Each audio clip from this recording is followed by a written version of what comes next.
This Nolan Wells situation is extremely sad, extremely disturbing, and extremely heartbreaking. And it's really, really sad to see these white kids, for all intents and purposes, these white kids not care about this black kid. It's so, so sad how they are using all of their power in the world to not be blamed for something that was most likely your fault. Okay, I'm gonna say 100%. Okay, do I know for sure? No, but I'm gonna say 100%. This was your fault. This was either planned, or this was either something that happened by accident, but at the end of the day, you had some part in it. And even if you didn't have any part in it, you don't want to be blamed. So you're using all of your power to make a mockery of this young kid's life, this young black kid's life. And I just don't think that's okay at all. I don't think that's okay at all. And I see a lot of conversations being had about this whole situation, whether it's don't go and be the only black person in a sea of white people, which is valid, you know, probably not a good idea. Even for us who live in the suburbs, it's definitely not a good idea. And I know a lot of us, who are in the suburbs and who do go to predominantly white institutions, whether that's in high school or that's in college. A lot of us do end up in these situations where we kind of are the only black people in the room. And it is hard because, you grew up with, as somebody who did grow up in the suburbs, you grow up around these white people, right? And in a lot of ways, you try to make friends because you kind of are the only black people in the room. You kind of are the only black people at your schools. And you try to make friends with these white people. And maybe that's all you really have, right? Maybe that's all you really have because you are kind of the only black person in these situations, which I don't think is okay. And I actually need some of these parents to understand that being the only black person in a predominantly white school or town or whatever isn't the flex you think it really is. They need to be in a more diverse area because being in a very, very white space and being the only black person can be extremely hard. I've been the only black person in a room of white people before, and it's really interesting to be that black kid in a sea of white people. So when I was 2010, 2011, I was like 19 years old. I did this program called AmeriCorps. It's for kids 18 to 24. You go around the country and you do volunteer work, okay? And so we were stationed in the Southwest, and so we did a lot of volunteer stuff around Texas, around Arkansas, around Missouri, around Colorado, where we were stationed. And it was a really incredible experience. I absolutely adored my time doing AmeriCorps. But at the end of the day, I also had a very interesting to not so great experience in AmeriCorps. And it had to do with the fact that I was the only black kid in a sea of white kids, okay? So in my AmeriCorps, it was like 300 kids. But within those 300 kids, there was only maybe like 10 black kids, okay? And then we got split up into teams, okay? And on my team, you could have anywhere from 7 to 12 people on your team. And so on my team, I think we were up to 12 at one point. And I was literally the only black kid on my team. Everybody else was white except for my really good friend who was White Mountain Apache. And she and I were the only two indigenous kids on there, but because I'm black and indigenous, but besides that, I was the only black kid on my AmeriCorps team. And it was a really interesting experience to be the only black kid on my AmeriCorps team, right? Because these white kids are just really interesting creatures, okay? They really, really are. And this was back in the early 2010s, okay? So I can only imagine being that age, like, because we were, in our late teens, early 20s at this point. And so it was a lot. People's frontal lobes were not developed yet. A lot was going on. People were this and people were that. And so I can only imagine what it is like now, obviously, with, more of the internet and all of that stuff. But for me, like, I was 19. A lot of the kids on my teams were between, 20 to like 24. Okay.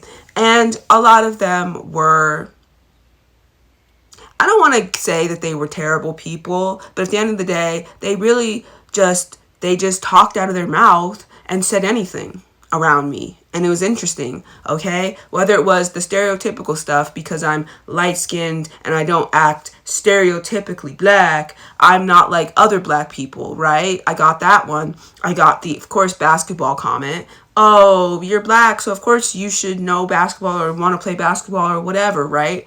Or, if I'm being really honest, sometimes some of them would say blatantly racist things in front of me and act like I wasn't going to get mad about it because I'm not like other black people and it's not that serious, because it wouldn't be directed towards me, but it would be directed towards black people in general, right?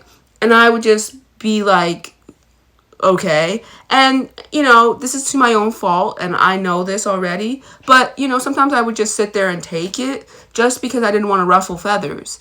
Because as a team, we were already going through some internal dynamic type things that were not working and we were already going through our own issues. And I didn't want to throw in, y'all are racist and y'all need to chill out and stop acting the way you do. Even if you're not saying it towards me, you just need to stop saying it in the first place. I just was 19 and naive. And I didn't really want to open that can of worms and calling people racist and being all of whatever. But would I say I was comfortable all the time in my AmeriCorps team? No, I was not. And that's the thing, I may have not wanted to ruffle feathers, but I wasn't feeling comfortable all the time either. Because when you are around white people, and especially, here's the thing that I want to bring up. Because, yes, you can say it's just racist in the South, but let's be honest, okay? A lot of your favorite progressive, Democrat, whatever, even you leftist, y'all can be racist as white people, okay? Y'all can act like you have the best of intentions because you vote for black people, especially back then when it was like, oh, I voted for Obama, so obviously I can't be racist, or all of these other things that you guys would bring up. It's like, just because you vote for somebody black doesn't mean you can't be racist, right? Or doesn't mean you can't, have skewed views about black people or whatever. You know what I mean? Like, it doesn't matter that you tried to vote for a black person or you vote for a black person, but, okay? Like, that doesn't qualify you for not being racist. You know what I mean? And it's just like, I don't think white people get that. Even the Democratic, progressive, leftist ones, they don't get it. They just don't get it because they think what they're doing by, voting for black people or being these really progressive people or, being really on the left and really caring about all these things. Like, they act like they can't be racist. And you can. You absolutely can. And when I was in AmeriCorps, I was around a bunch of people who voted for Obama. Most of their talking points all the time was that they voted for Obama and they're so democratic and all of these things and blah, blah, blah, blah, blah. And how they really care about X, Y, and Z. And that was cool and everything. Okay, fine, whatever. Especially back then when, Democrats were really the top of the thing and everybody was just, brainwashed. But, that's a thing. But that doesn't mean that you get, brownie points for voting for Obama. No. Like, if you're going to say these things out of your mouth, but you voted for Obama, so it doesn't matter. That checks out. It cancels it out. No, it doesn't. No, it doesn't. No, it doesn't. And if I'm feeling like, weird and feeling, icky a lot of the times when you're around, then you voting for Obama doesn't mean anything. At the end of the day, Nolan Wells should still be alive. Nolan Wells should still be here. And it's so sad what happened to him. And it's just super cautionary tale. And I'm so grateful to my niece and my nephew who have a very diverse friend group. When they go off with their friends, there's always going to be at least one black person besides them in their group. Whether it's Black American, diaspora, whatever, there's always going to be that other black person. And that makes me happy, right? I'm very happy about that because I don't have to worry about my niece and nephew being alone with white people, especially my niece who is brown skin. My nephew, he is light skin like me, but my niece is brown skin. And so I'm just happy that they have this diverse friend group where they're not going to be the only black person in the room. I just pray for Nolan Wells' family. They deserve justice. And, I know that, Nolan Wells' white friends are doing everything in their families, of course, are doing everything in their power to make sure that this does not go through and that they don't get charged with anything. But Nolan Wells' family deserves every bit of justice. And this was heartbreaking. So, so heartbreaking. And I just wish them so much justice, love, peace. R.I.P. Nolan Wells. You deserve to be here. This is just crazy.